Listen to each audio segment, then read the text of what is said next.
Bismillahirrahmanirrahim. Assalamualaikum warahmatullahi wabarakatuh. Innal hamdalillah nahmaduhu wa nasta'inuhu wa nastaghfiruh wa na'udzu billahi min syururi anfusina wa sayyiati a'malina.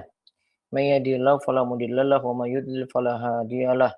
Wa asyhadu an la ilaha illallah wahdahu la syarikalah wa asyhadu anna Muhammadan abduhu wa rasuluh.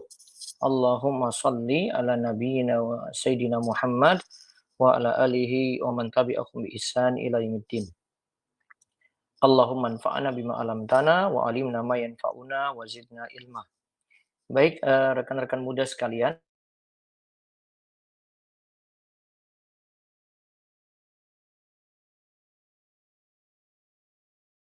rahmati oleh Allah, pada kesempatan sore ini kita masuk ke kelas hari kedua dari Biro Jodoh Rumah Iso. Tema kali ini menjemput jodoh impian. Pada pertemuan pertama kita telah melihat manfaat dari menikah ya, dan itu sebagai motivasi kita itu tidak hidup menjomblo terus, tapi berusaha untuk menikah, menyempurnakan separuh agama. Nah, pada pertemuan kali ini saya akan bahas 3 tema penting, namun penjabarannya nanti mudah-mudahan waktu cukup, yaitu Islam itu melarang hidup membujang dalam rangka ibadah, nggak boleh. Terus ada 12 pertimbangan untuk menikah. Nah, ini ikhwan akhwat, jadikan pertimbangan ini sebelum menikah, sebelum melangkah ingin menikah. Terus yang ketiga, kiat-kiat mencari jodoh impian itu seperti apa. Nanti di situ ada ta'aruf kriteria akhwat dan ta'aruf kriteria ikhwan. Ya, ta'aruf kriteria akhwat dan ta'aruf kriteria ikhwan. Baik. Allah Ta'ala berfirman, ya, surat Al-Maidah ayat 87, Ya ayyuhalladzina amanu la tuharrimu thayyibati ma halallahu lakum wa la ta'tadu innallaha la yuhibbul mu'tadin. Hai orang-orang yang beriman, janganlah kamu haramkan apa-apa yang baik yang telah Allah halalkan bagi kamu. Dan janganlah kamu melampaui batas. Sesungguhnya Allah tidak menyukai orang-orang yang melampaui batas. Nah, di sini para ulama itu katakan, ayat ini jadi dalil, ya, tidak boleh orang itu meninggalkan hal mubah, ya, yaitu seperti makan, minum, dan menikah. Dia haramkan makan, minum, dan menikah. Padahal itu halal untuknya. Kemudian dia lakukan itu dalam rangka zuhud atau dia itu beribadah. Dia lakukan itu, yaitu dia haramkan makan, minum, ataupun menikah tadi dalam rangka zuhud atau beribadah. Nah, ini kritikan kepada pastor dan biarawati yang mereka itu menghususkan diri mereka untuk beribadah sehingga enggan untuk menikah. Padahal secara fitrah manusia itu diperintahkan untuk menikah. Nah, ya, jadi dalam tafsir tadi Allah itu mengingatkan agar tidak mengharamkan apa yang Allah halalkan seperti dalam hal menikah. Kan sudah halal. Itu tidak boleh diharamkan. Nah, saya nggak mau menikah lagi, gitu nggak boleh.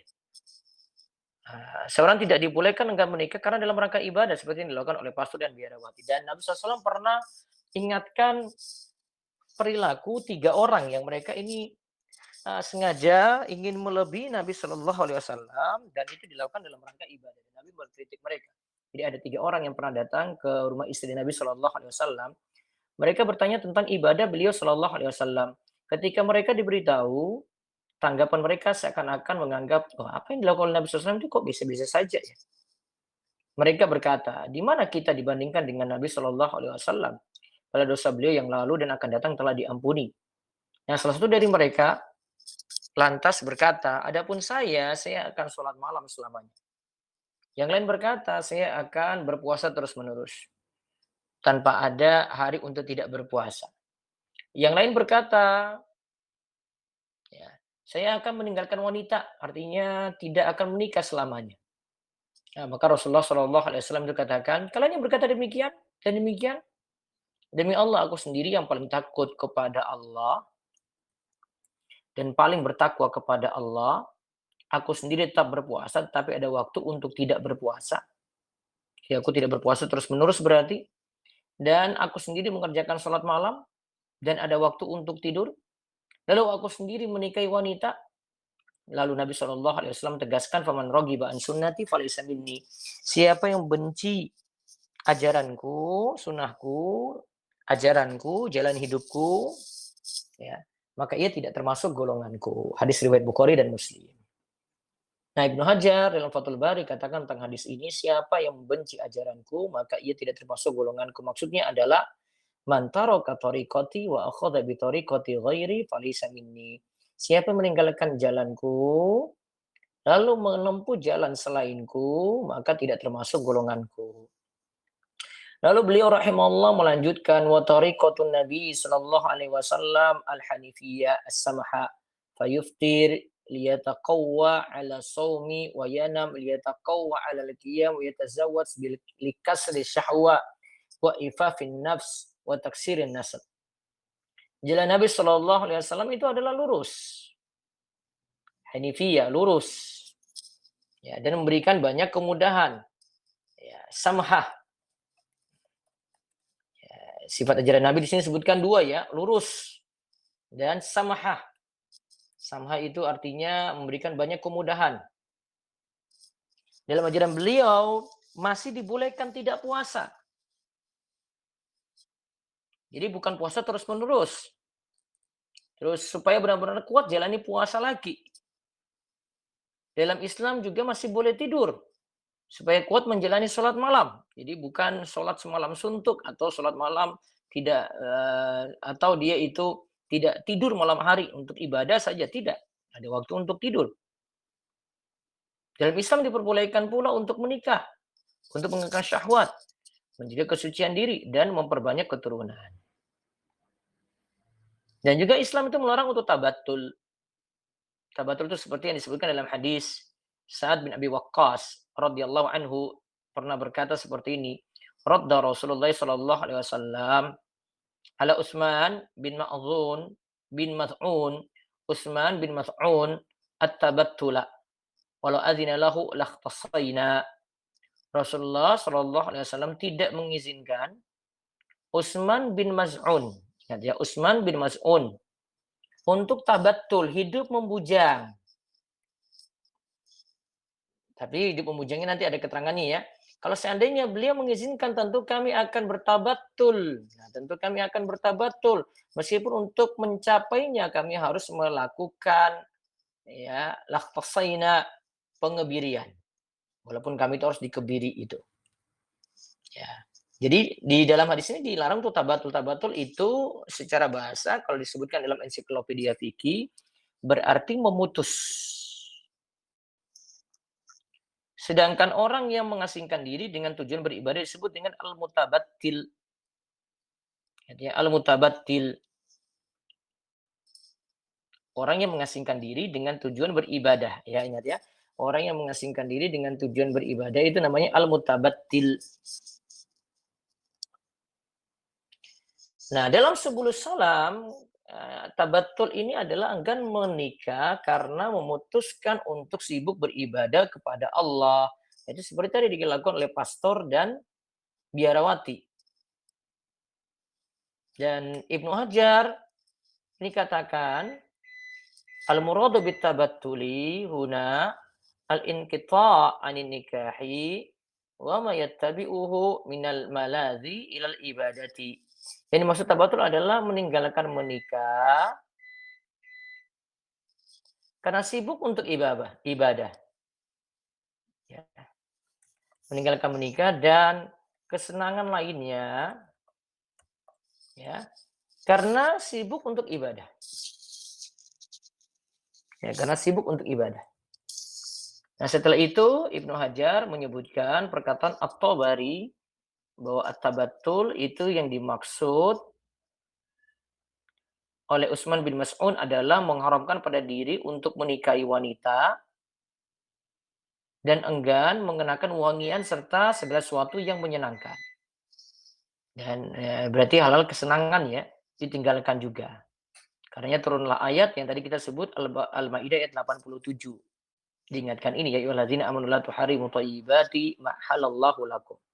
Nah, ketika menjelaskan satu hadis dalam kitab Bulughul Maram, Ibnu Hajar Al-Asqalani pada bahasan nikah, Syekh Abdullah Fauzan itu menyebutkan terlarang melakukan tabatul, ingat ya istilahnya tabatul ya. Itu meninggalkan untuk menikah dikarenakan ingin menyibukkan diri untuk beribadah dan menuntut ilmu padahal mampu ketika itu. Larangan di sini bermakna tahrim atau haram. Nah, mungkin ada yang bertanya, gimana keadaan Imam Nawawi dan Ibnu Taimiyah kok tidak menikah hingga meninggal dunia? Nah, maka sini ada rinciannya. Kalau memujang itu karena tak punya keinginan untuk menikah, bisa jadi karena dilihat dari fitrahnya, atau karena sakit, atau karena tidak mampu memberi nafkah. Padahal dalam nikah ada keharusan memberi mahar dan nafkah. Gitu. Nah, untuk kondisi pertama ini dimakruhkan untuk menikah. Ya, dimakruhkan untuk menikah. Terus yang kedua, membujang karena terlalu sibuk dengan ibadah dan menuntut ilmu din, ilmu agama. Ya, ilmu din atau ilmu agama. Ya. Dan nikah dapat membuatnya lalai dari itu.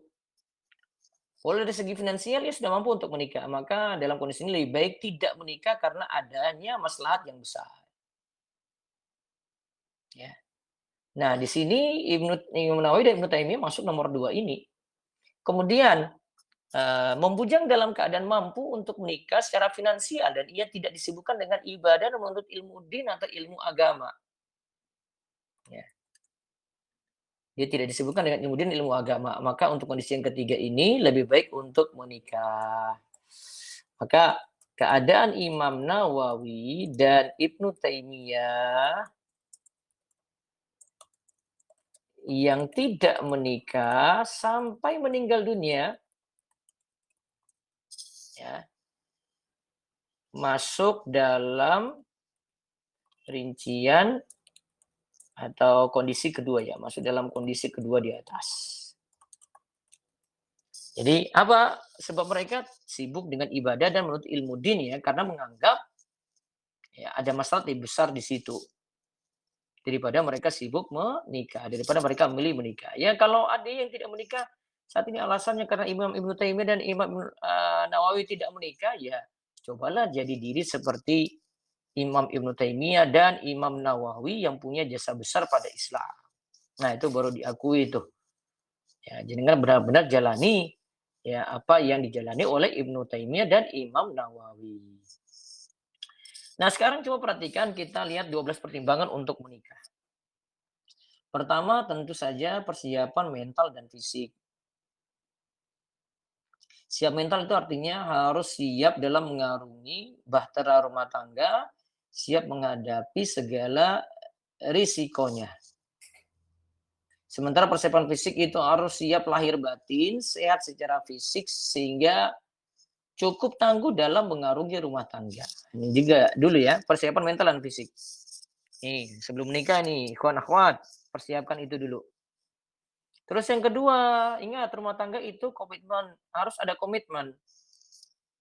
Ya. Rumah tangga itu harus ada komitmen.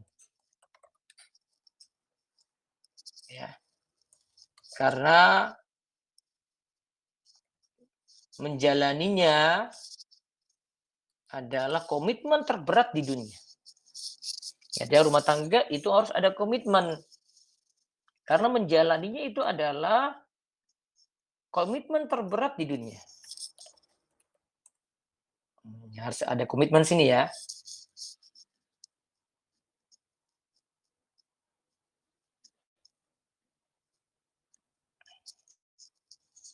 Nah, lihat. Kenapa harus ada komitmen? Karena itu para ulama kan ingatkan, coba. Tidak sembarangan memutus hubungan pernikahan. Istri tidak sembarangan gugat cerai. Coba lihat hadis berikut dari Sauban. Ayyuma imra'atin sa'alat zawjaha talaqan fi ghairi ma ba'sin faharamun alaihi raihatul jannah. Wanita mana saja yang meminta talak atau cerai. Ya, dia meminta talak ya.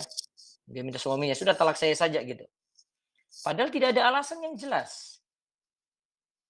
Maka haram baginya mencium bau surga. Lihat, ancamannya di sini. Berarti nggak sembarangan minta cerai, harus komit. Pegang tuh ikatan pernikahan terus, jangan mudah-mudahan cerai, sudah ada ikatan kayak gitu ya disambungkan terus. Hadis ini riwayat Abu Daud, Tirmizi, Ibnu Majah. Dan Abu Isa At-Tirmizi mengatakan bahwasanya hadis ini hasan.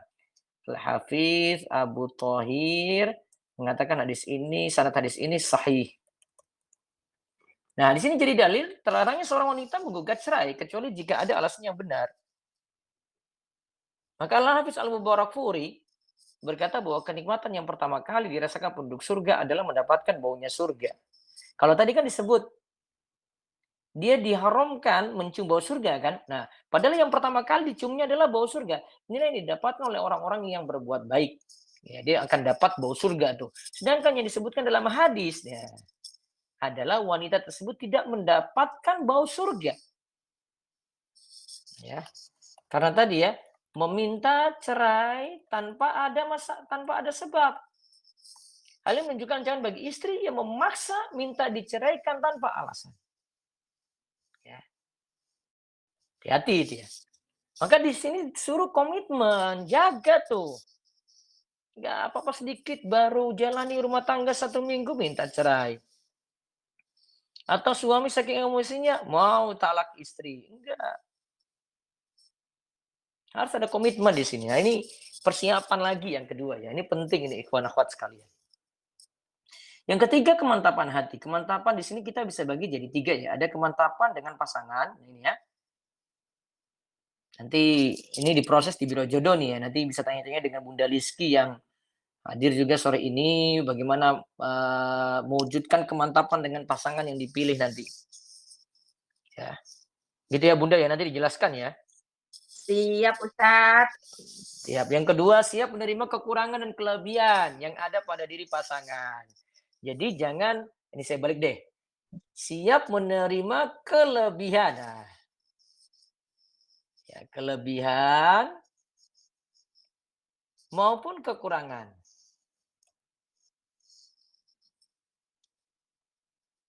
Kita bilang juga nggak apa-apa deh. Siap menerima kekurangan dan kelebihan. Pokoknya dua-duanya yang ada pada diri pasangan. Jadi kelebihannya diterima, alhamdulillah dapat suami atau dapat istri seperti ini. Kekurangannya siap-siap juga menerima. Istri saya ini kok cerewet ya. Istri saya kok jadinya seperti ini ya. Nah, ini butuh penyesuaian saja. Itulah sebenarnya yang ada dalam rumah tangga, orang-orang itu bilang sebenarnya kita bukan menyelesaikan masalah, namun nambah masalah. Namun nama masalah ini kita selesaikan. Jadi bukan nyerah gitu loh. Sebagaimana ketika mau menikah kita berjuang sampai pun nanti dalam rumah tangga berjuang pula gitu. Komit tadi yang kita sebut. Kemudian ketiga, tidak main-main dalam memilih. Ingat ya, tiga hal ini ya. Kemantapan dengan pasangan. Kemudian yang kedua, siap menerima kekurangan dan kelebihan yang ada pada diri pasangan. Kemudian yang ketiga, tidak main-main dalam memilih. Nah, kemantapan yang seharusnya lebih dipersiapkan bukan hanya paras. Ingat. Jadi ini terutama ikhwan ini ya. Ikhwan, mudah-mudahan dengar semuanya nih. Jangan cuma lihat itu ayu, cantik saja, jangan. Namun kemantapan pada agama itu yang harus lebih dipentingkan dan dijadikan prioritas. Itu lebih menenangkan, karena kalau paras itu bisa hilang. Bahkan yang mungkin parasnya kurang, itu masih bisa dipermak. Ya, tinggal siapkan alat makeup aja deh. Ini para ikhwan itu. Jadi masih bisa dipoles intinya. Ibaratnya ya kita lihat ada sesuatu ini masih bisa dipoles gitu, dipoles jadi halus, jadi terlihat cantik gitu loh. Namun yang sulit diperbaiki ini kalau rusak agama itu sulit, maka kalau dapat yang mantap agamanya itu jadikan prioritas. Makanya Nabi SAW katakan, wanita itu dinikahi karena 4 alasan. Yang antum semua sering dengar ini ya, wanita itu dinikahi karena 4 hal. Yaitu karena bihasabiha wa jamaliha walidiniha fasbar bizatid taribat yadak. Ya. Itu karena hartanya, karena kedudukannya, karena kecantikannya dan karena agamanya. Hendaklah di sini engkau memilih wanita yang baik agamanya, niscaya engkau akan beruntung. Walaupun memilih yang berparas cantik itu masih boleh. Ya, Imam Ibnu Qudamah rahimahullah katakan milih wanita yang berparas cantik itu lebih menenangkan hati, mata jadi tidak melirik ke wanita lain, juga semakin menyempurnakan kasih sayang. Oleh karenanya dalam Islam disyariatkan melihat dengan saksama wanita yang ingin dinikahi. Namun nanti akan saya tegaskan nanti ada di poin ta'aruf kriteria ya, perkenalan kriteria ya. Itu nanti dapat lihat ini ternyata lebih tetap prioritas yang bagus agama gitu. Walaupun face, paras, wajah dipentingkan, nggak masalah. Tapi bagusnya agama yang jadi prioritas. Maka silakan yang memilih yang berparas cantik, tapi jangan lupakan yang baik agamanya. Ingat di situ ya, para ikhwan. Ingat baik-baik. Kemudian yang berikutnya lagi, oh ini. Ya, kesiapan finansial. Tadi kan 12 ya, 12 pertimbangan. Sekarang yang keempat, kesiapan finansial. Walaupun memang ada yang katakan bahwa ya meski banyak yang bilang bahwa cinta adalah modal terbesar dalam pernikahan, tetapi ingat ya, tetapi masalah keuangan merupakan hal penting yang tidak bisa diabaikan. Atau orang itu katakan begini, uang itu bukan segalanya. Gitu. Ya benar. Namun kalau sudah jalani rumah tangga nanti akan tahu realitanya sendiri. Uang tetap juga penting. Gak ada uang ada masalah. Atau kata orang bule itu bilang money is money. Uang ya tetap uang. Penting. Nggak ada uang jadi masalah gitu. Maka di sini dalam menikah harus ada kesiapan finansial. Kita tidak bisa menutup mata banyaknya kasus pertengkaran rumah tangga itu gara-gara kondisi ekonomi yang tidak stabil. Apalagi masa COVID kayak begini ya. Di Gunung Kidul saya kata bupati itu banyak sekali yang cerai ini masa COVID seperti ini. Nah, terus jika seorang gadis ingin nikah, coba nanti dia disodorkan pilihannya. Nanti Bunda Rizky misalnya dia tawarkan pilihan. Ini ada yang ikhwan yang tampan, ya, namun maaf pas-pasan. Namun di sini ada yang mapan, namun tampannya kurang gitu. Banyak yang nanti akan memilih, sudahlah saya milih mapan aja. Ya. Ada yang bilang gini, karena tampan itu tak bisa dipakai untuk beli beras. Ya, yang namanya tampan itu, ya, tampannya itu kayak leminho itu ya, leminho. Ya, itu tidak bisa dipakai untuk beli beras. Gitu jawaban para akhwat seperti itu. Nah, maka ingat, ikhwan. Ya, mapan, yang penting mapan di sini apa? Bukan mapan harus punya rumah mewah dulu, bukan ya. Ya kalau pengertian yang paling bagus sih kita katakan yang penting tanggung jawab deh. Dan saya akan tekankan di sini yang penting tanggung jawab aja gitu, walaupun tidak terlalu mapan ya. Ya. Tapi memang kecenderungan wanita kayak begitu, milih tampan atau mapan, tetap milih mapan. Ya, tetap milih mapan. Nah, Nabi SAW sendiri menyarankan yang mau menikah punya kemampuan ba'ah kan. Dan ba'ah ini artinya kemampuan finansial. Nabi SAW katakan ya masyarakat syabab man istata'a minkumul ba'a falyatazawwaj. Fa innahu aghaddu lil basari wa ahsanu lil farji wa man lam yastati fa alayhi bisawmi fa innahu lahu wija. Wahai para pemuda, barang siapa yang memiliki ba'ah kemampuan finansial, maka menikahlah. Karena itu lebih akan menundukkan pandangan dan lebih menjaga kemaluan. Nah, kalau belum mampu, maka berpuasalah karena puasa itu adalah pengekang syahwatnya yang menggelora. Nah, jadi persiapkan finansial ya. Yang penting ingat modalnya itu tanggung jawab. Karena ini bawa anak putri orang. Ini penting. Ya tidak mesti mapan banget deh. Yang penting siap tanggung jawab. Kalau bawa anak orang itu bagaimana? Gitu ya para ikhwan ya. Terus yang kelima, siap menjalani kehidupan yang berbeda. Ingat, ikhwan, akhwat, kalau sudah nikah itu sudah berbeda itu. Kalau sudah masuk dalam pernikahan itu berbeda. Dulu nih jomblo-jomblo itu bebas hangout, bergaul bersama teman-teman. Ngopi malam-malam tuh si laki-laki.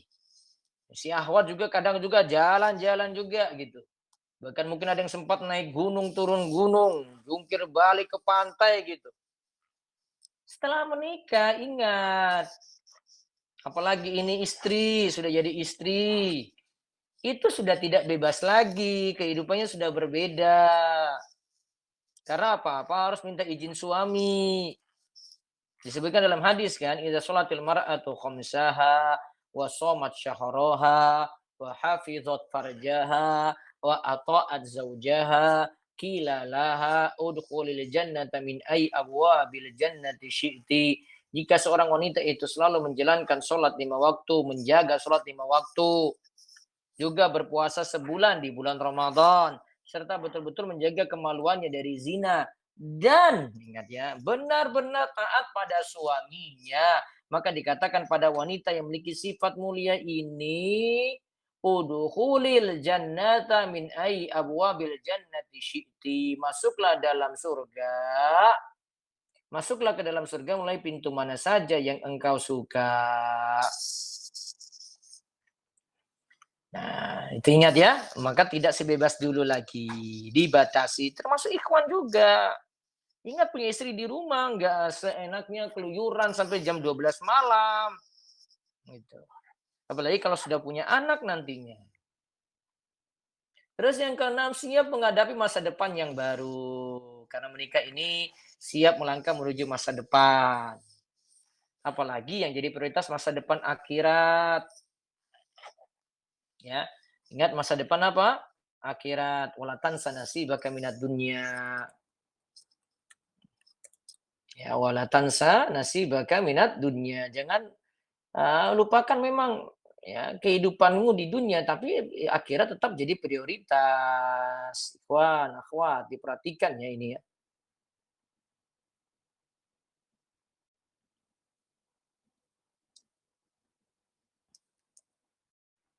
Kemudian yang ketujuh, mencari restu orang tua. Ya. Apa jadinya jika menikah tanpa restu orang tua? Pasti sangat tidak nyaman, bukan? Jangan sepelekan restu orang tua, karena dengan restu orang tua pernikahan akan berjalan lancar, langgeng, bahagia, dan berkah. Ingat, menikah itu bukan hanya menyatukan dua insan, manusia yang saling mencintai, tetapi juga menyatukan dua keluarga sekaligus. Ingat, biasanya kalau ada problem dengan mertua, ini jadi masalah dalam rumah tangga juga gitu. Ya. Ada masalah dengan orang tua sendiri juga bahkan. Itu jadi problem dalam rumah tangga. Yang maka yang terpenting adalah mencari ridho orang tua. Inilah yang mendatangkan ridho Allah. Karena Nabi Shallallahu Alaihi Wasallam katakan, ridhallahi fi ridhal walidain wa sakhatullahi fi sakhatul walidain. Ridha Allah tergantung pada ridho orang tua. Murka Allah tergantung pada murka orang tua. Jadi saat ini untuk persiapan berusahalah mendapatkan restu orang tua sebelum menikah. Kalau belum direstui, terus melobi dengan cara yang baik dan jangan lupa untuk terus berdoa kepada Allah. Bisa jadi dia melobinya untuk diizinkan menikah, bisa jadi juga melobi untuk pasangan yang dia itu pilih. Terus yang kedelapan, siap dibatasi. Ya, siap dibatasi ya. Kalau tadi kan tidak bebas, dan ini siap dibatasi. Dibatasi gimana? Kalau wanita disuruh tetap di rumah, Allah katakan dalam surat Al-Ahzab ayat 33, "Waqarna fi buyutikunna wa la tabarrajna tabarrujal jahiliyatil ula." Dan hendaklah kamu tetap di rumahmu, wahai para akhwat. Tempat di rumah lebih baik. Dan janganlah kamu berhias, ya, serta janganlah kamu berhias ya, dan bertingkah laku seperti orang-orang jahiliyah yang dahulu. Nah, Syekhul Islam Taimiyah katakan tidak halal bagi seorang istri keluar dari rumah kecuali dengan izin suaminya. Beliau juga berkata, bila istri keluar rumah suami tanpa izinnya, berarti ia telah berbuat nusyus, pembangkangan, bermaksiat kepada Allah Ta'ala dan Rasulnya, serta pantas mendapatkan siksa. Nah, meski terkesan diatur, tetapi ini merupakan hal positif di mana istri lebih menghargai keberadaan suami. Ya, bukankah menikah seyogyanya saling menghargai? Jadi ingat itu. Terus yang ke-9, hubungan seks. Dalam menikah juga yang mesti disiapkan ini hubungan seks. Maksudnya tujuan menikah itu kan untuk dapatkan keturunan, ada tempat yang halal juga untuk melampiaskan keinginan seksual. Kalau dengan pacaran itu jalan yang haram, bahkan Allah memerintahkan untuk mencari keturunan dengan hubungan intim ini ya. Sebagaimana disebutkan tentang ayat puasa ini ya, Al-Baqarah ayat 187. Fal'ana basyiruhunna wabtaghu ma kataballahu lakum. Maka sekarang campurilah mereka dan raihlah apa yang telah Allah tetapkan, apa yang telah ditetapkan oleh Allah untukmu. Nah, salah satu tafsiran dari ayat ini adalah carilah keturunan dari hubungan intim. Bahkan menaati suami dalam hubungan intim adalah jalan mudah bagi seorang istri untuk meraih pahala. Idza da'a ar-rajul imra'atahu ila firasyi fa'abat an taji'a la'anat hal malaikatu hatta tusbiha. Jika seorang pria mengajak istrinya ke ranjang, ya, jika seorang suami mengajak istrinya ke ranjang, lantas si istri enggan memenuhinya, maka malaikat akan melaknatnya hingga waktu subuh. Hadis riwayat Bukhari dan Muslim. Makanya kan menikah harus mengetahui beberapa aturan berikut saat hubungan intim. Pertama, disunahkan bercumbu rayu sebagai pemanasan terlebih dahulu di awal-awal hubungan badan.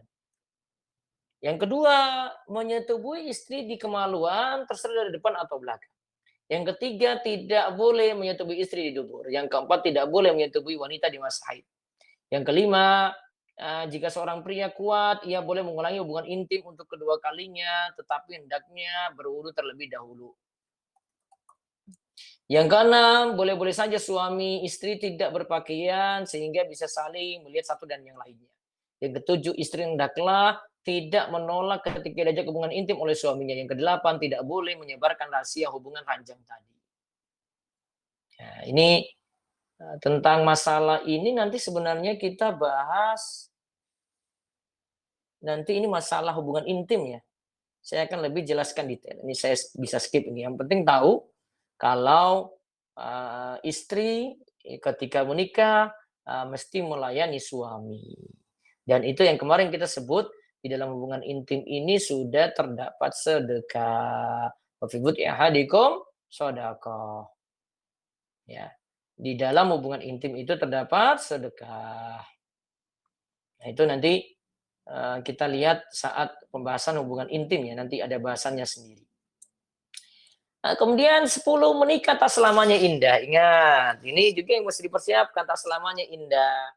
Menikah sejatinya adalah momen yang paling menyenangkan dan membahagiakan, apalagi jika menikah dengan orang yang sangat dicintai. Akan tapi ingat ya, menjalani hubungan setelah menikah tidak selamanya indah dan mulus. Suatu saat akan ditemui masalah dalam kehidupan rumah tangga. Salah satunya perbedaan pendapat yang dapat memicu pertengkaran. Ibarat berlayar, kita harus selalu siap menghadapi badai dan gelombang yang menerpa. Jadilah pribadi yang kuat, tegar, dan berani. Ya. Jangan rapuh hanya dengan sedikit hantaman ombak. Ya, jadi kalau ada konflik sedikit, jangan sampai rapuh di situ. Ingat yang menikah itu bersama-sama mengayu bahtera rumah tangga. Mereka akan sanggup melewati cobaan apapun insya Allah. Nah, untuk menyelesaikan problem rumah tangga ini, nanti kita bahas ini cara menata rumah tangga ya. Nanti saya bahas itu bahasan terakhir kita nanti. Menata rumah tangga atau memanage rumah tangga. Ini kalau ada masalah, nah itu yang nanti kita bahas. Jadi nikah itu tak selamanya apa? Indah. Ada temukan masalah-masalah ya nanti kita pecahkan. Nanti solusi yang ditawarkan nanti ya kita akan lihat juga bahasannya. Saya bisa skip situ ya.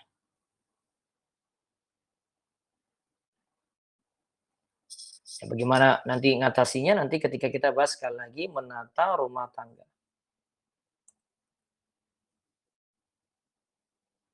Ya. Terus yang ke-11, menentukan visi atau impian ke depan yang ingin dicapai. Ya. Jadi sebelum menikah harus merencanakan, mempersiapkan apa saja rencana ke depan setelah menikah. Seperti mau punya anak berapa, tinggal di mana, dan tujuan apa yang ingin dicapai setelah punya anak, dan masih banyak lagi. Dengan visi yang jelas, pernikahan akan lebih terarah. Namun visi yang paling utama ingat, ya visi yang paling utama adalah jadikan menikah itu ibadah. Dalam hadis kan disebutkan yang membuktikan nikah itu ibadah sudah kita jelaskan sebelumnya ya. Fi budi ahadikum sedekah. Dalam hubungan intim salah seorang di antara kamu itu adalah sedekah. Juga memberi nafkah juga adalah sedekah. Juga ini menyempurnakan ya separuh agama. Ini sudah kita jelaskan sebelumnya ya. Terus yang ke-12, modal ilmu. Jangan hanya pakai modal cinta. Ingat, milikilah modal ilmu agama. Ingat, ini penting ya. Jangan hanya pakai modal cinta. Jangan hanya pakai modal I love you. Ini nggak cukup. Kalau dulu dikenal modal menikah adalah yang penting cinta. Tolong dihapus hal ini. Karena modal ini saja yang dipakai tidak bisa mencapai kebahagiaan yang abadi. Ya, ilmu agama itu lebih penting dijadikan modal. Karena itulah jalan kebaikan yang banyak. Termasuk kebaikan dalam berumah tangga. Ingat ya, ikhwan akhwat sekalian ya. Karena kita tahu mayuridillahu bi khairan yufaqihu fiddin. Dalam hadis Muawiyah disebutkan barang siapa yang Allah kehendaki mendapatkan seluruh kebaikan maka Allah akan memahamkan dia tentang agama. Ibnu Hajar katakan dapat disimpulkan bahwasanya siapa yang tidak memahami agama ya enggan mempelajari dasar-dasar Islam dan cabang-cabangnya maka ia diharamkan untuk mendapatkan kebaikan. Dan kita tahu bahwasannya makin mulia kita itu dengan ilmu karena Allah katakan yarfa'illahu alladziina aamanu minkum walladziina utul ilma darajat. Allah bima ta'maluna khabir. Niscaya Allah akan meninggikan orang-orang yang beriman di antaramu dan orang-orang yang diberi ilmu pengetahuan beberapa derajat. Dan Allah mau mengetahui apa yang kamu kerjakan. Ada seorang bekas budak itu pernah dipekerjakan. Ya, dia itu jadi pemimpin atau bertanggung jawab pada kota Mekah. Padahal dia itu bekas budak, maka Umar ketika itu nanya, siapa gerangan Ibn Abza yang memimpin? Dia adalah bekas budak kami.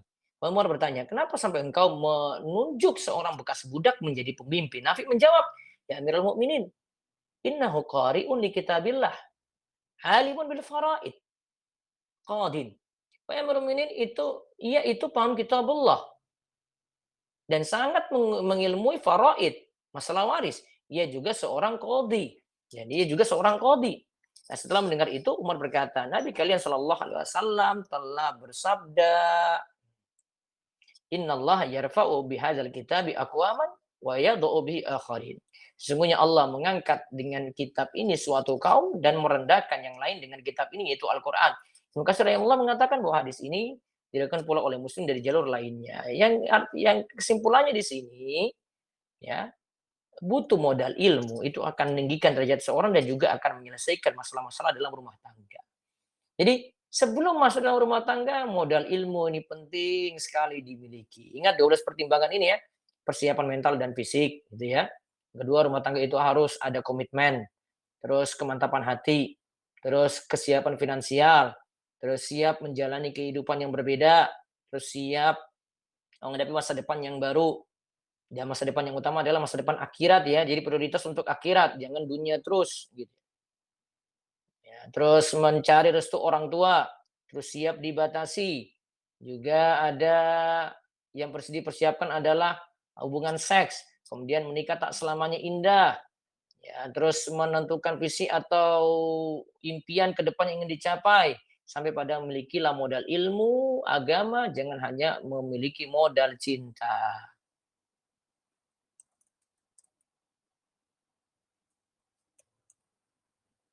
Ya. Terus kiat-kiat mencari jodoh impian. Nah, ini 12 poin yang penting yang ikhwan akhwat ini perlu pahami. Kayaknya kita cuma sampai ini aja. Nanti tentang kriteria detailnya, tapi di sini saya sudah sebutkan kriterianya ya. Kriteria detailnya berarti besok baru kita bahas. Memang bahasannya panjang sih. Sebenarnya tidak cukup 7 hari nih. Nah, ini biar kita nanti tanya jawabnya cukup. Ya. Nanti kriterianya kalau saya sempat sampaikan, kalau tidak saat ini ya Jadi besok ya. Kalau besok berarti kita bahas ta'aruf, nazar, musyawarah, lamaran. Ya, itu ya yang nanti kewajiban suami istri saya bisa jadikan satu itu. Saya bisa perbaiki silabusnya. Baik, coba kita lihat. Kiat-kiat mencari jodoh impian. Lewat comblang atau biro jodoh. Nah ini karena kita ada di biro jodoh, ya kita pakai ini ya. Kemarin kan sudah saya jelaskan kenapa lewat biro jodoh ya. Karena memang ya jalan yang paling mudah untuk memperkenalkan daripada lewat jalan pacaran ya lewat biro jodoh atau ada yang comblangin gitu. Nah, kiat-kiatnya yang pertama tadi seperti dijelaskan sudah punya kesiapan mental dan fisik untuk menikah. Terus memiliki kesiapan finansial bagi pria dan sudah mendapatkan izin untuk menikah dari orang tua. Kemudian yang kedua menyiapkan biodata untuk disetorkan kepada comblang atau mengikuti biro jodoh terpercaya dengan mengikuti aturannya. Kalau yang kedua ini lebih mudah ya karena sudah diatur nanti di situ. Nah, biro jodoh terpercaya ini ditandai dengan rekam jejak keberhasilan perjodohan. Biro jodoh rumah apa keberhasilan perjodohannya 285 pasangan sudah nikah ya. Contoh. Terus tidak ditemukan masalah. Alhamdulillah sampai saat ini perjodohan yang ada tidak masalah dalam perjodohan. Ada kasus-kasus yang dibohongin juga tidak terjadi. Ya. Terus yang ketiga itu hingga dikenal siapa yang menjadi pembinanya. Itu tahu biro jodoh yang terpercaya kayak gitu. Jadi ada ustadz yang bina, yang mengampu, yang membimbing. Terus yang ketiga, menentukan kriteria calon pasangan yang terbaik di samping menjadi yang terbaik. Kan kita menentukan ya. Samping kita juga menjadi yang terbaik, yaitu terus memperbaiki diri. Nah, kriteria calon yang ingin dipilih sebaiknya tidak muluk-muluk. Tetap memperhatikan keadaan diri sendiri. Jadi istilahnya itu banyak ngaca. Ya, memang kita pilih yang terbaik, tetapi kita lihat juga keadaan diri kita, ikhwan akhwat sekalian. Ya. Terus yang keempat, ta'aruf lewat perantaraan keluarga dekat, comblang atau orang ketiga dinilai lebih aman ya daripada langsung kontak akhwatnya. Setiap calon pasangan diharapkan tidak melakukan kontak secara jalur pribadi demi menjaga diri dari godaan yang begitu besar. Ingat, godaan terbesar bagi pria manapun ya, sampai kiai, sampai ulama pun itu ya sama. Adalah pada wanita. Godaan wanita begitu luar biasa. Yang kelima, proses ta'aruf yang makin cepat itu lebih baik. Itu tanda keseriusan, bukan pemberi harapan palsu, PHP. Nah, proses ta'aruf adalah mengenal calon pasangan secara garis besar, terutama mengenal kebagusan agama, prinsip beragama, terus akhlak, ya, prinsip beragama, akhlaknya, prinsip beragama maksudnya manhaj ya, terus akhlaknya, semangat ibadahnya, semangat ilmu syar'i dan latar belakang siapa guru ngajinya.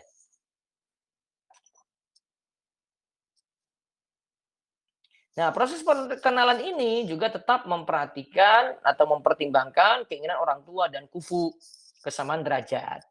Ya, mungkin dia inginkan kadang itu ya ada yang pengen sekufunya itu dari sama-sama Jawa, dari sama-sama Sunda gitu ya.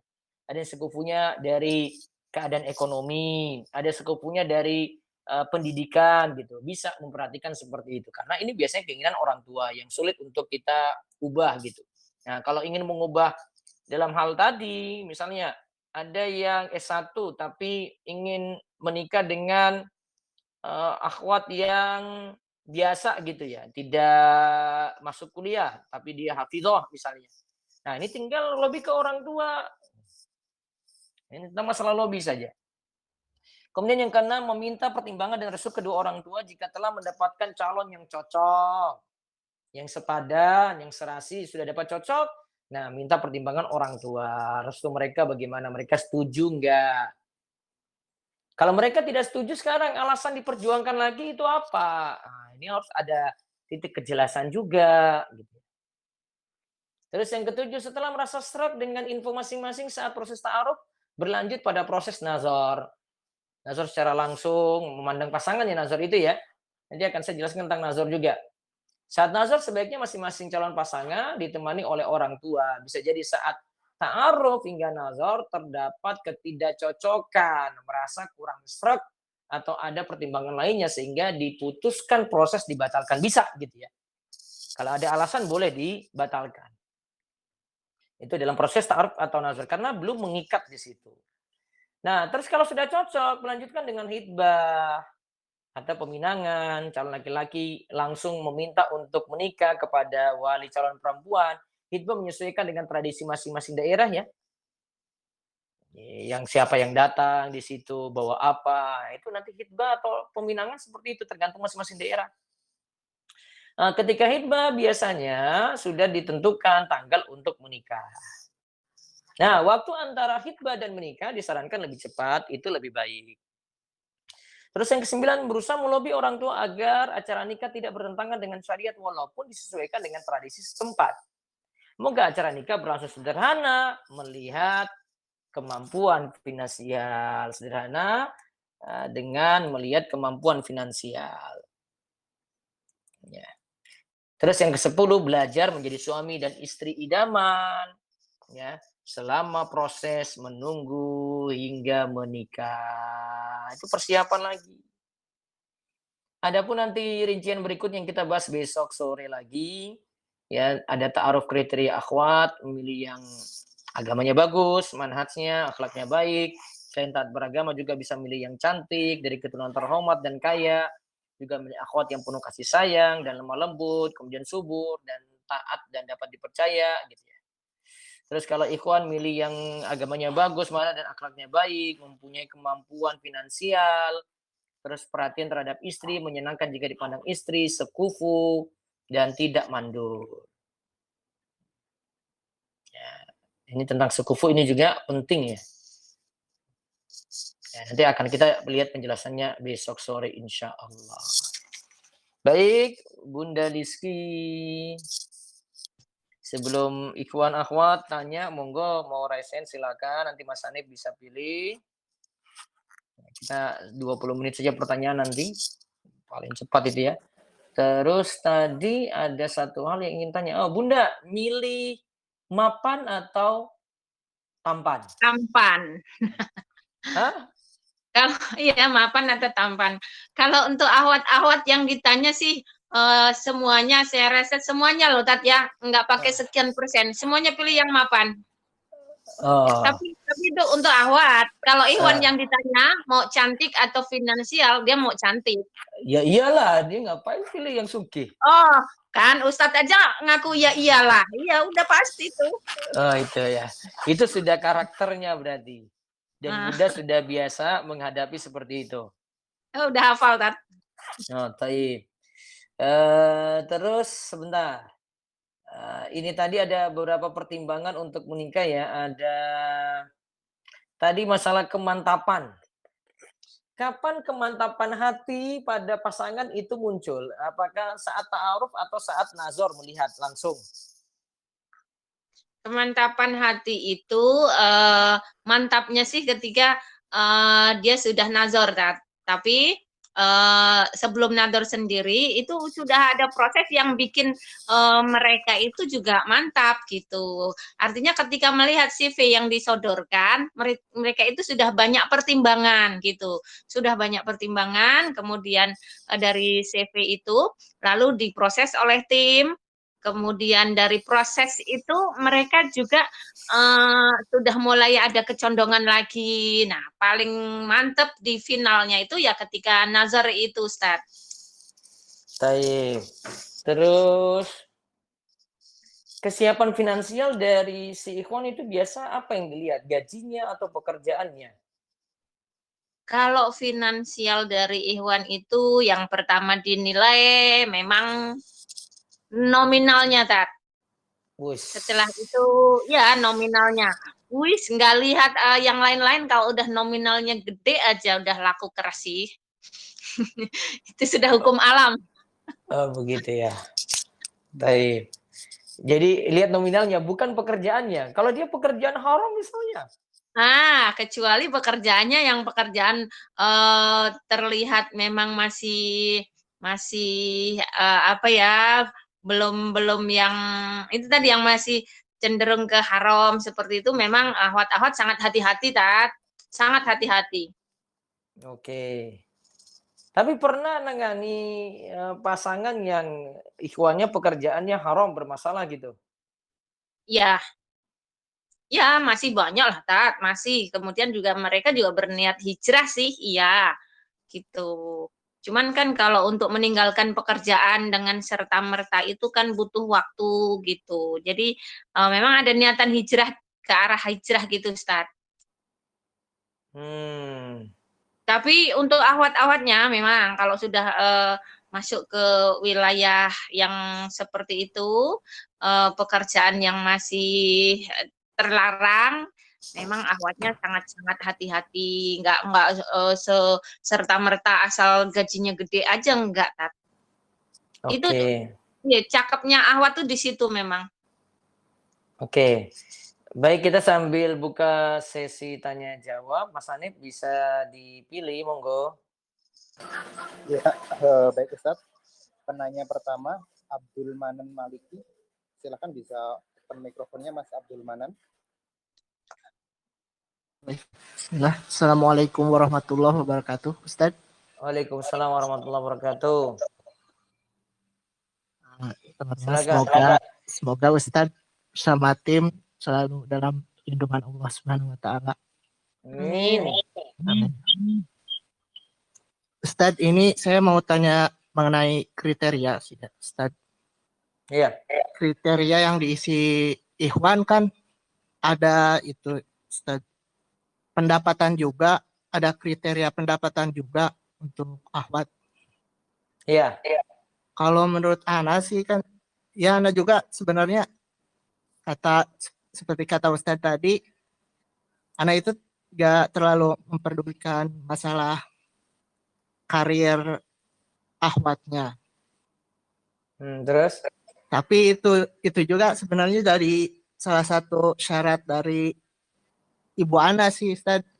Apa mungkin karena ibu apa?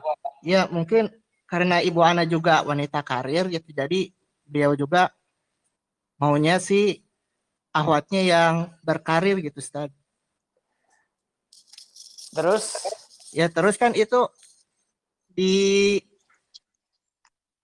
pengisian kategorinya itu bukan diisinya tentang jenis pekerjaan, tapi malah pendapatan gitu, Ustaz. Kalau menurut Ana sih sebenarnya kurang etis ya kalau buat akhwat untuk mengisi nilai pendapatan. Ya jadi Ana sih mau kasih saran sih untuk kriteria itu lebih baik diisi tentang kegiatan yang dilakukan saat ini aja. Mau bekerja, masih dalam pendidikan, atau itu. Ya, sebentar, gitu. Coba saya tanya Mas Hanif. Mas Hanif, di dalam itu ada pekerjaannya apa enggak? Iya, aku saat ini lagi hujan jadi agak berisik. Ada jawaban untuk Mas Abdul Manan. Yang pertama adalah kalau di situ Mas Abdul Manan tidak mempermasalahkan gaji si akhwat, nanti bisa dipilih tidak masalah. Kemudian kalau di situ kita mau lihat di pekerjaannya akhwat itu apa, nanti ketika proses ta'aruf Mas Abdul Manan bisa lihat CV si akhwatnya. Nah, di CV itu ada keterangan pekerjaan akhwatnya apa. Apa dia masih mahasiswa, atau dia itu pekerjaannya sebagai guru, sebagai PNS, atau apa, nanti di situ ada keterangannya Mas Abdul Manan. Paham ya? Ya, coba. Tapi menurut Ana sih kalau untuk masalah ini kamu ini pandangan jomblo sih. Kalau ini masalah karena kan ini umum ya, ada yang duda, ada yang janda, itu sangat penting sekali gitu loh. Kalau pandangan dari jomblo nggak mikir sampai situ. Coba nggak percaya tanya Bunda aja deh. Halo Bunda. Ya Ustaz. kadang kan si akhwat juga, ikhwan itu lihat gajinya kan, dia nggak mungkin mau dengan akhwat yang gajinya lebih tinggi gitu kan. Iya, Bisa kan ada yang kayak gitu? iya, Ah, itu. betul. Iya, Ustaz. Apalagi kalau duda sama janda kan? Iya, Hmm. iya, memang seperti itu, Ustaz. Memang seperti itu. Gitu, Mas Abdul Manan. Jadi pertimbangannya lain deh, gitu. Ya Ustaz, nah Ustaz.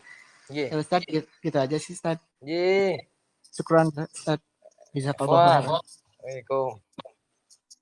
Berikutnya lagi silakan.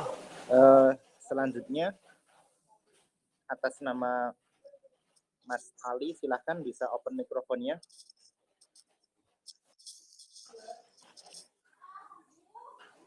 Silahkan Mas Ali bisa menekan tombol mikrofon.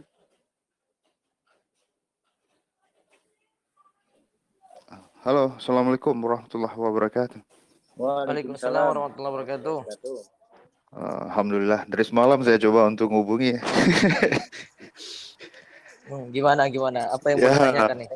Iya, betul Ustaz. Begini, saya ini problemnya agak dilematik gitu. Maksudnya sudah ada beberapa kali akhwat yang pernah saya tolak gitu karena Ini sudah pernah nikah apa belum? oh sudah pernah, Ustaz. Oh, Saya sudah ini pernah duda. ya, Teh. Duda. Terus. Terus tapi dihukum keadaan dan tempat Ustadz gitu. Jadi saya posisi sekarang di luar negeri gitu dan kami tidak diperbolehkan untuk keluar. Jadi masalahnya sekarang ini ya saya itu harus mencari akhwat yang ada di negara saya bertempat begitu. Di mana tempatnya? Saya di Melbourne, Australia. Melbourne. Si Ya. Bunda Liski ada nggak data Melbourne di? Kalau untuk di Australia sih boleh kita itu terbang gitu kan. Cuma kalau untuk pulang ke Indonesia sudah ada 3 akhwat yang saya tolak gitu karena nggak bisa menempati itu, nggak bisa berjanji gitu. Jadi kemungkinannya Intinya sih harus ikut ke Melbourne gitu. si akhwatnya betul gitu. Kalau dimudahkan begitu ya harus tinggal di Melbourne gitu. Karena saya punya tanggungan anak gitu yang dari mantan istri yang non muslim itu. Jadi saya bertanggung jawab secara akidah gitu. Tidak mungkin saya tinggalkan anak-anak saya yang berdua itu gitu. Kalau dapat yang janda nggak apa-apa. Janda nggak masalah gitu. Tadinya Yang penting mau ke Melbourne.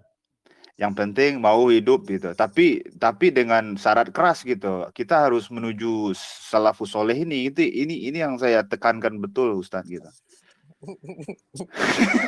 Iya paham. Paham gitu ya kan gitu. Soalnya Ya, juga saya juga ini juga berangkat dari keterpurukan juga kan begitu. Jadi Insya tidak Allah. mungkin. Jadi Insya Allah bisa dibantu. Insya Allah. Coba kata hiburannya itu dari Bunda Liski itu. Dia selalu yakin. Kalau saya mungkin agak kurang ya. Bunda Liski. Ya, sebelum kita lompat ke Bunda Liski, saya juga ada pertanyaan untuk Ustadz begitu. Jadi begini Ustadz, saya itu orangnya nggak tegaan gitu ya. Jadi maksudnya gimana? Jadi misalkan begini, kalau ada saja lah gitu yang kasih tahu, ini ada perlu dibantu kok katanya. Bahkan saya rela-relain nggak puasa gitu untuk bantu gitu ya gitu. Kadang lupa juga untuk kebutuhan saya pribadi gitu. Afwan, jadi Pak Ali. Iya Pak Hanif. Nama lengkapnya siapa ketika kemarin mendaftar? Kami coba cek. Muhammad Ali. Muhammad Ali. Iya. Tempat tinggalnya di Melbourne, Australia. Oke. Silahkan dilanjutkan, Pak Ali. Iya, ya untuk Ustadz gitu. Jadi sebaiknya gitu ya Ustadz ya. Saya itu untuk mempersiapkan masa depan gitu, apakah harus menabung di dunia ini atau menabung di langit sih gitu Ustadz? Maksudnya bagaimana ini? Iya, maksudnya gimana ya? Ini uangnya banyak nggak? Kalau uangnya banyak ya dua-duanya bisa kan? Justru itu uangnya pas-pasan sih aja sih, Ustaz gitu. Nggak banyak, pokoknya untuk hidup cukup lah begitu. Coba ini cari video saya tentang cara memanage keuangan gitu. Ada, saya bahas itu bagus.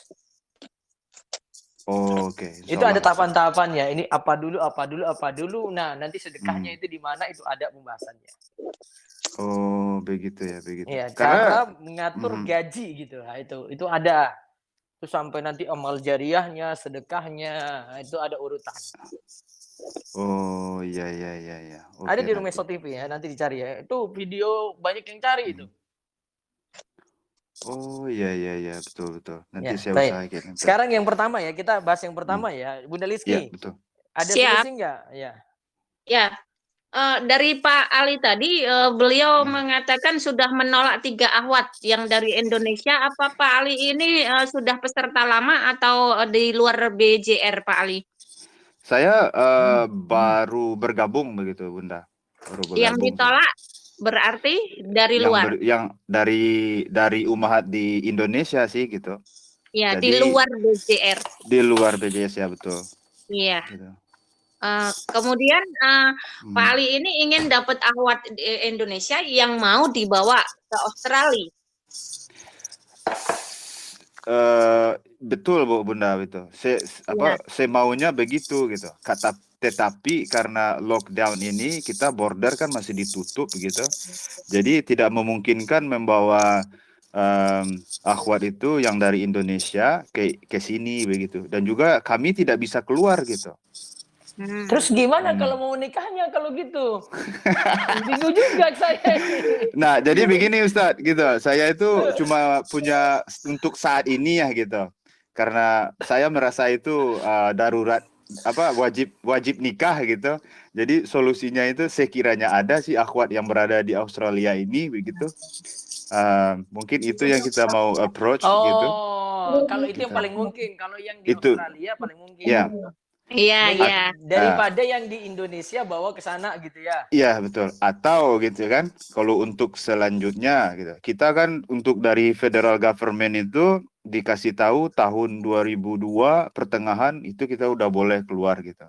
Kemungkinan gitu ya. Kemungkinan Ustadz ya kan.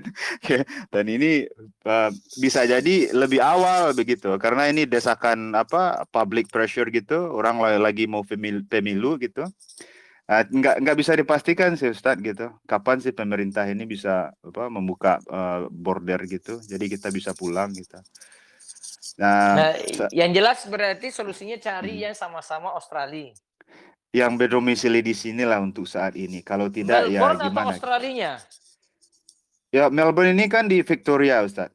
Bahwa negara bagiannya Victoria gitu. Kalau Sydney harus cari kayak gitu. sekitar situ. Kalau satu Australia nggak bisa? Bisa Australia, satu Australia bisa. Oh bisa, ya, misalkan gitu, dia lagi di Perth gitu atau di Sydney gitu, atau di mana lah gitu, di Darwin gitu, bisa kita untuk domestik traveling domestik bisa lah gitu. Gitu Bunda ya, PR-nya itu. Iya nanti kalau memang ada peserta yang dari Australia, insya Allah diproses. Umurnya berapa Pak Ali?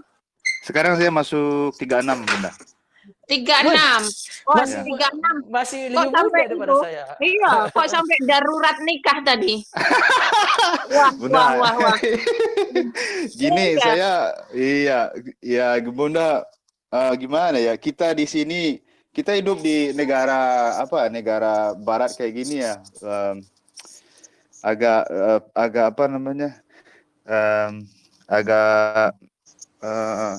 risky gitu, maksudnya kalau nggak bisa menjaga-jaga pandangan gitu, jadi agak riskan ya. Risiko ya gitu.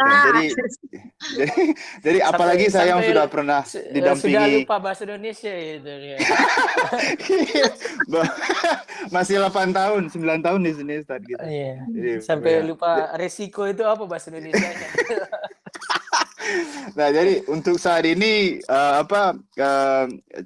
jalan saya itu cuma ya kerja gitu. Alhamdulillah di tempat kerja nggak ada perempuan gitu. Karena saya kerja di konstruksi bangunan gitu, operator alat berat gitu. Kerja rumah masjid ya untuk saat ini gitu Ustaz. Agak takut sekarang keluar ke kota begitu karena pandangan di sini itu gimana ya? Ya, alhamdulillah sekarang musim dingin Ustaz gitu. Jadi semuanya tertutup gitu.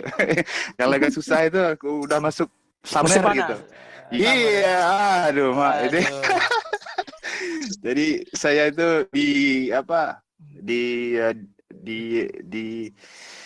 dibilang sama ibu itu wajib nikah gitu. Jadi Oke, mau insya Allah gimana? nanti kita akan bantu insya Allah.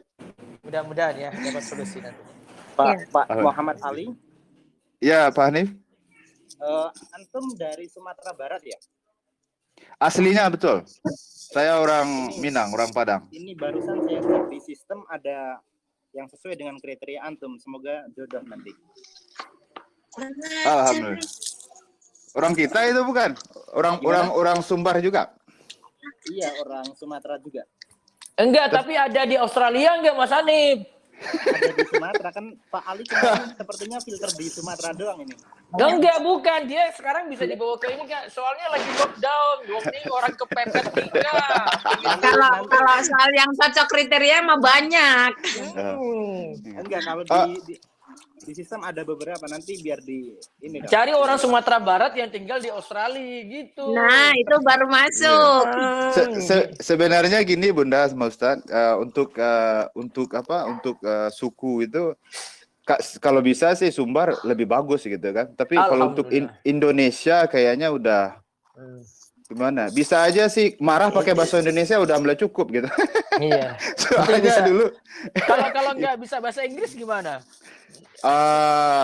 Setidak-tidaknya basic lah gitu ya kan. Basic, Masa nggak ya. bisa basic, nggak bisa bilang Iya. how are you gitu. How are you, I love you gitu aja udah cukup ya.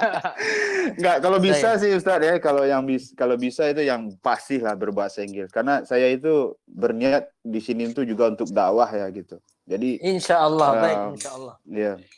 Ya. Gitu ya. Nah, Pak Ali, ya. untuk Cukup ya. untuk Pak Hanif sedikit itu mungkin data pribadi saya itu sudah saya update sepertinya itu Pak Hanif. Jadi iya, untuk sepertinya sudah ada ya update. untuk berdomisili itu sudah saya update gitu karena kemarin itu dikonfirmasi entah kemana gitu nggak bisa gitu karena nggak ada pilihan dan sekarang kan sudah gitu. Kemarin ada pilihan Australia sepertinya ya Pak. Yang belum pilihan luar negerinya belum ada kemarin itu gitu. Jadi sekarang kan sudah gitu. Iya. Ya. Sudah diupdate ke Australia ya. Iya betul. Iya. Sudah karena sudah kami update untuk ke luar negeri juga, tapi baru negara Pak Ali. Oke, siap. Ya. Itu Cukup saja ya. Ustadz. Ya, terima kasih Ustadz, Bunda, Iya. tim. Ya, semoga dilindungi semua Allah Subhanahu wa taala. Amin. Iya Pak Ali. Baik, berikutnya Akhwat Mas Hanif. Akhwat. Baik. Wah, ini semakin ramai, Tat. Kalau pertanyaannya semakin ramai lah. Enggak ada pertanyaan cuma si Cire orang no. Saya pilih yang agak tadi. Ibu Raras Para Fitra.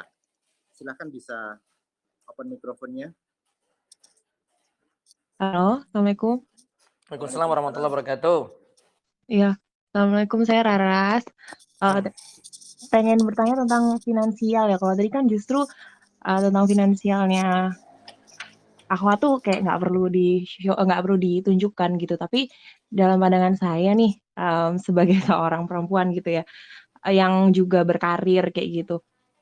Kadang malah justru menemui kayak tadi Bunda juga bilang kan kalau kadang Ikhwan tuh ngelihatnya kalau secara finansialnya si Akhwat ini lebih gitu, itu kayak jadi mundur gitu. Sedangkan kok jadi seolah-olah emang salah ya seorang perempuan yang single tadinya karena memang untuk memenuhi kebutuhan sehari-hari dan juga pengen membantu keluarga kayak gitu kan. Akhirnya kan jadi berkarir dan mendapatkan posisi karir yang bagus kayak gitu. Kayak ini menjadi momok sih Ustadz buat saya dan mungkin teman-teman saya juga yang juga berkarir kayak gitu. Ketika ngomongin finansial terus gajinya sekian gitu, terus kayak oh segitu ya, saya belum segitu tuh, misal Ikhwannya bilang kayak gitu kan, itu kayak jadi apa ya, Soalnya kayak emang iya kan perempuan juga butuh gitu untuk menghidupi keluarga yang saat ini Tep. ditanggung, maksudnya bapak, ibu, Ah, adik, kakak, misal kayak gitu kan gitu loh Ustaz. Solusinya gimana ya? Sedangkan kalau misalnya saya ngelihat sebenarnya lingkungan saya banyak sih yang juga berpenghasilan cukup gitu atau lebih besar daripada saya. Tapi untuk mencari yang juga semanhaj gitu itu cukup sulit gitu. Itu tantangan tersendiri gitu kan. Mungkin oke sebentar. sih. Ini ada cerita dulu ini. Dulu ini sudah nikah. Dulu Belum. enggak ini saya lagi cerita ada Oh yang iya sudah ya, oke nikah oke. lewat Sorry. biro jodoh. Dulu si perempuan ini sebenarnya dia termasuk telat nikah sih karena sudah 36 tahun. Mm-mm. Dia gajinya besar pokoknya. Tapi karena keinginannya untuk nikah, ya sudah dia tetap nikah dengan yang suami ya penghasilannya tidak seperti dia. Malah si perempuan ini sekarang cuma kerja di rumah saja gitu. Bunda Rizky tahu itu. Bunda? Ya Ustadz, betul. Iya, Ada kan? Nah, iya ada. sudah punya anak itu sekarang. Iya betul. Malah itu pekerjaannya sudah mapan banget dia itu. Tapi karena keinginannya nikah, ya sudah Allah ganti lagi dengan dia dapati jodoh usianya 36 sama 28 ya.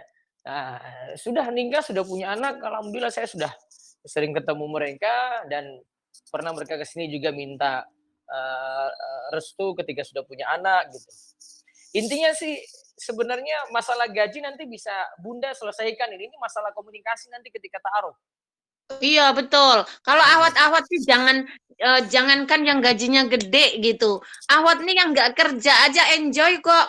Yang penting tuh Ikhwan-Ikhwan ini mau diajak komunikasi gitu. Kalau untuk awat yang apalagi yang gajinya gede gitu, apa ya? Hanya dikomunikasi dan nanti ada konsultasi kok. Insya Allah semuanya bisa dibicarakan gitu. Gitu ya. Malah itu kan mendukung gitu. Hanya nantinya itu apakah ahwatnya ketika sudah bersuami itu mau ikuti aturan atau syarat-syarat yang diberikan oleh sang suami, misalnya suruh resign gitu. Nah di situ nanti kalau ahwatnya yang biasanya itu karena sayang dong, gue gajinya udah gede, masa iya suruh resign, masa iya suruh lepas gitu. Nah di situ nanti kesulitannya. Iya. Iya sih itu sih poin yang mau ditanyakan, makanya nanti ketika kita memutuskan gitu, oke nikah, terus secara finansial kita nggak tahu ya bakalan seperti apa. Karena pun saya juga nggak masalah kalau misal secara nominal lebih kecil, tapi memang tadi kayak Bunda bilang yang penting bertanggung jawab gitu kan. Itu kayak udah cukup gitu sebenarnya. Nah, gimana sih caranya ketika menjalani itu? Tadi kan Ustadz juga cerita, ada kok yang berhasil kayak gini dengan pembagian apa namanya peran di rumahnya mungkin tidak bagi kebanyakan orang itu tidak normal gitu kan. Nah, itu gimana sih caranya mensiasati itu gitu sehingga walaupun masalah finansial ini selalu menjadi masalah yang gampang untuk bikin problem besar di rumah ya gitu. Tapi gimana caranya untuk meminimalisir itu gitu ketika penghasilan perempuan mungkin lebih tinggi daripada yang laki-laki. Itu sih pertanyaan utamanya. Makasih. Kalau saya sih solusinya Mbak Raras ya. Solusinya itu cuma satu, nanti manut sama suami aja. Iya. Itu solusi paling gampang itu. Pokoknya kalau dalam rumah tangga mau nurut aja itu problem selesai. Ketika wanita terlalu bersikeras dengan pilihannya, kayak di SPBU enggak kayak gitu juga kok. Aduh. Ketika ketika memilih untuk tetap dengan pilihannya, saya yakin nanti ada problem di situ. Nah, problemnya itu dari sini sebenarnya, di rumah tangganya itu. Bukan problemnya karena ikhwannya ini, enggak, ini karena problem di sini gitu. Gitu ya. Baik.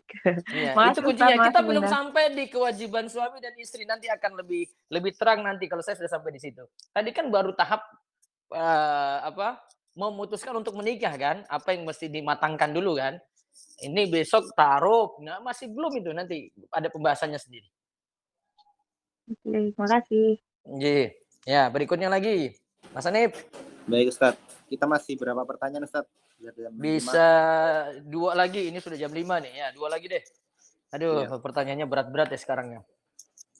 Selanjutnya Ibu Dian Burhan. Silakan bisa open mikrofonnya.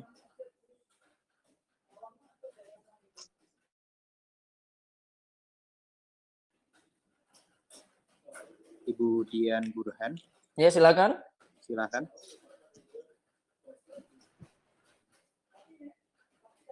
Silakan Ibu Dian Burhan.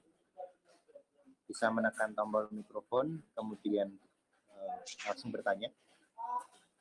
Assalamualaikum, Pak Ustadz. Waalaikumsalam warahmatullahi wabarakatuh. Perkenalkan, saya Dian dari Aceh. Izin bertanya ya Ustadz ya, mungkin ada 2 pertanyaan. Pertama, saya ini kan janda bercerai Ustadz. Saya ini dulu berpisah karena KDRT dan suami yang tidak setia.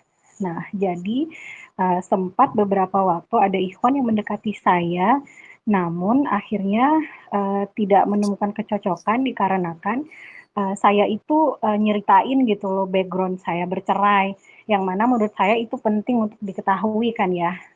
Dan itu juga merupakan salah satu proses healing saya gitu loh Ustadz, untuk menceritakan bahwa saya dulu diginiin loh gitu loh Ustadz. Itu satu Ustadz.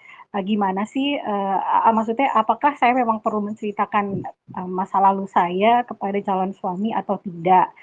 Nah, yang kedua, itu kan di kriteria pendidikan ya kalau nggak salah saya, itu dari SD, S1 sampai S3. Nah, saya itu milihnya S1 gitu, Ustaz. Apakah tidak menutup kemungkinan untuk bisa mendapatkan calon suami yang mungkin sudah S2 gitu? Karena memang dari latar belakang keluarga saya, ayah saya itu guru besar di kota Banda Aceh, di salah satu universitas di Banda Aceh. Dan kakak-kakak saya juga alhamdulillah sudah S3 gitu Ustaz. Apakah tidak menutup kemungkinan gitu Ustaz untuk mendapatkan calon suami yang S2 atau S3 gitu. Itu aja mungkin Ustaz ya. Terima kasih Ustaz. Sebentar, ya. Bunda atau Mas Hanif nih. Ini masalah kriteria di web soalnya nih. Iya Ustadz. Gimana? Apa tadi? Jadi dia mau milih, kan di web itu dia pilih untuk pasangannya yang S1. Boleh nggak dia dapat yang lebih dari S1, S2, S3 gitu? Nggak bisa. Ini Bu Raras ya tadi ya yang bertanya. Bu Dian ya? Iya. Saya Pak Hanif Dian. Iya. Nanti di web kita ada, karena kemarin ada banyak masukan ya dari peserta, kemudian kita mau update lagi nanti. Nah, nanti updatean terbaru itu akan menggunakan misalnya S1 sederajat, maksimal S1 sederajat gitu. Nah, itu nanti berarti S1 ke bawah, S1, D3, D2, D1 sampai SMP. Kemudian kalau misalnya Bu Dian itu nanti mau pilih yang tadi apa, S2 ya, magister ya? S2 atau S3 ya, bisa gitu ya. ya. S2, iya betul. Nanti kalau mau pilih yang S3 itu nanti langsung dipilih S3 saja, nanti otomatis S2 dan S1 masuk di situ. Baik. Itu nanti perubahan sistem ya? Ya, ada Budian perubahan ya? update karena baik. kemarin ada banyak masukan. Nanti ditunggu saja informasinya lebih lanjut, Budian. Dan Oke, peserta yang lain. baik. Baik, satu lagi Mas Hanif. Baik, Ustaz. Siap. Ustaz, Afwan tadi yang pertama belum dijawab kayaknya. Apa tadi yang pertama? Yaitu ceritain tentang background masa lalu saya gitu, Ustaz. Sebenarnya nggak usah ceritakan detail. Jadi sebutkan ini saja secara global aja. Saya dulu cerai karena KDRT, titik, sudah. Jadi nggak perlu dibahas lagi ya Ustaz yang lalu? Nggak perlu. Oke. Itu jadi apa ya? Agak mempersulit gitu loh. Mempersulit si ikhwan ya Ustaz ya? Iya, sudah dia tahu KDRT. Suaminya dulu kayak gini-gini, sudah. KDRT, sudah titik kan, sudah itu. Sudah temukan masalah. Nanti kalau mau diskusi lebih lanjut, itu nanti di ta'arufnya. Oh, baik. Nanti kita ada Bunda, nanti yang ngurus langsung di ta'arufnya itu loh. Baik Ustaz. Iya kan Bunda Lizki? Iya, siap Ustaz. Ya Ustaz. Jadi dulu Mbak Dian ini punya masalah di KDRT sehingga cerai. Apa itu perlu dijelaskan detail saat ta'aruf? Kalau untuk kegagalan pernikahan memang biasanya ditanyakan Ustadz. Biasanya ditanyakan karena semua masing-masing itu entah ikhwan atau akhwat itu ingin tahu alasan bercerainya kenapa gitu. Memang harus diceritakan Ustadz. Karena nanti ke depannya permasalahan yang membuat perceraian itu supaya tidak terjadi Terulang lagi. lagi. Iya, Tapi betul. kan tidak perlu sampai detail-detail banget kan? Karena memang ingin tahunya itu Kalau bahkan ada ingin tahu aja, kalau tidak ingin tahu Iya. gimana? Iya, kalau nggak ingin tahu itu ya cukup statusnya aja seperti itu. Tapi biasanya yang sudah-sudah karena memang janda duda itu banyak, memang biasanya itu tim yang nanyakan kenapa bercerai seperti itu. Jadi antisipasi ketika nanti Ikhwan itu mengajukan pertanyaan, tim sudah bisa menjawab dan memfilter gitu, Ustaz. Yang tanya Oke. ini biasanya tim gitu. Oke, Taib. Iya. Iya. Gitu ya Mbak Dian ya. Baik, terima kasih Ustadz. Terima kasih Ji. Bunda. Assalamualaikum. Baik, satu Iya. lagi Mas Hanif terakhir, monggo. Waalaikumsalam. Waalaikumsalam warahmatullahi wabarakatuh. Lagi Ustadz atau cukup? Satu terakhir. Ya, kita cari yang Ikhwan. Mas Bayu Kusuma. Silakan bisa open mikrofonnya Mas Bayu Kusuma. Assalamualaikum warahmatullahi wabarakatuh, Ustaz. Waalaikumsalam warahmatullahi wabarakatuh. Perkenalkan, nama saya Bayu. Saya ingin mengajukan 2 pertanyaan, Ustaz. Iya. Yang pertama terkait besaran nominal gaji, Ustaz, pendapatan per bulan itu ya.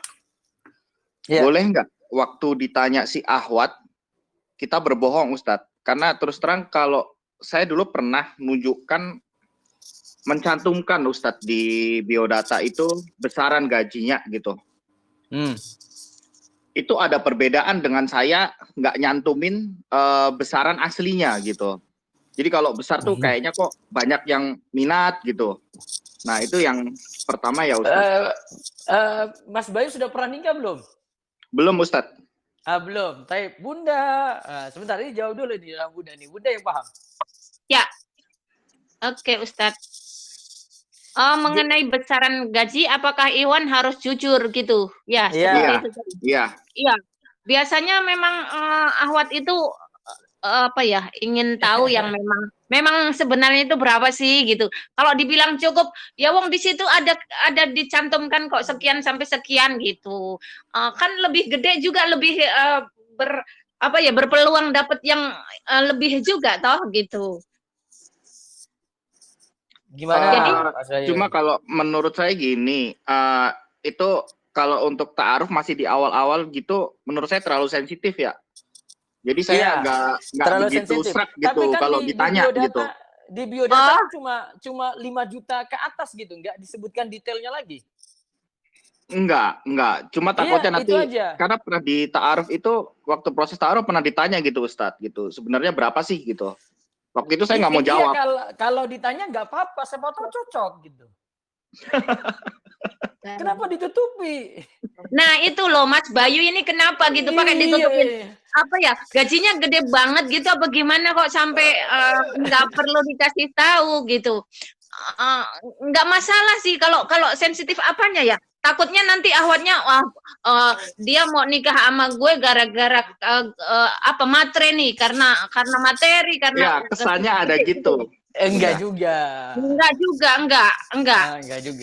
Gini Mas Bayu, ketika Mas Bayu dipilih sekian banyak Ahwat, kan yang nentuin Mas Bayu sendiri mana yang Mas Bayu pilih.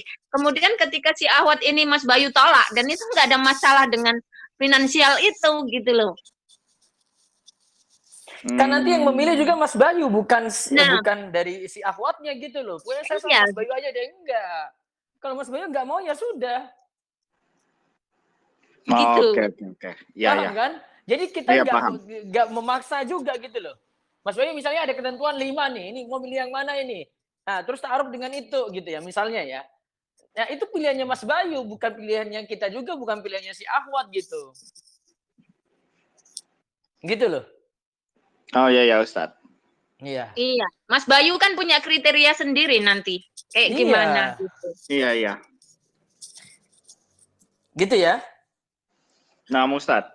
Oke, insya Ustadz, Allah. satu pertanyaan lagi boleh nggak Ustadz? Boleh, boleh, boleh.